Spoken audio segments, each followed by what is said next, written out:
আসসালামু আলাইকুম সুপ্রিয় দর্শক, আপনাদেরকে অনেকদিন যাবৎ আমার গরুগুলো দেখানো হয় না।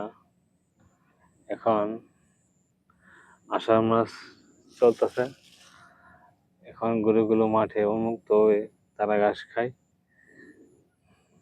এই 2 মাস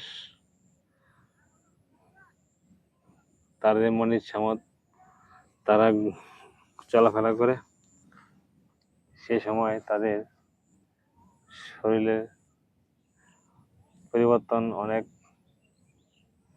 হয়। এক সময় গরুগুলো আপনার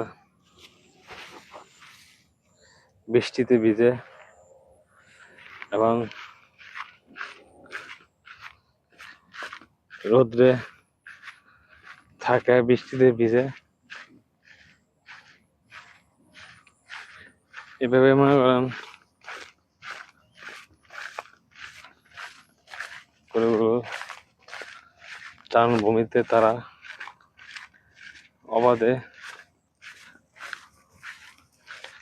তারা ঘাস খায়। আমার একটা সাহিওয়াল বকনা, এই গাভীটার বাচ্চা এরা।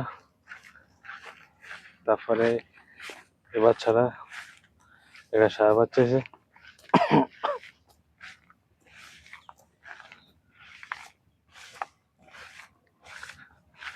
এই যে আমার 4 লাগাছে জমি, এই জমিগুলিতে এখন দুর্বা ঘাস হয়েছে। এই দুর্বা ঘাসগুলি তারা খুব পছন্দ করে খায়। দেখেন খাইতেছে গাছগুলি।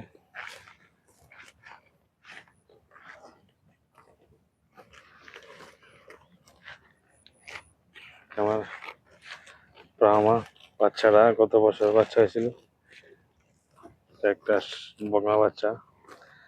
এসিআই কোম্পানির সিমেন্ট দ্বারা উৎপাদিত বাহাদুর সিমেন্ট, একটা ফিজিয়ান ক্রস। আর এই যে আমার একটা শাহিওয়াল বড় গাভী। এই গাভীটা আপনার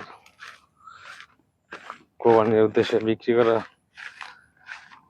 হয়েছিল, তৈরি করা হয়েছিল। এখন সেটা গাভীন, 5 মাসের গর্ভবতী, আর বিক্রি করা হয় নাই।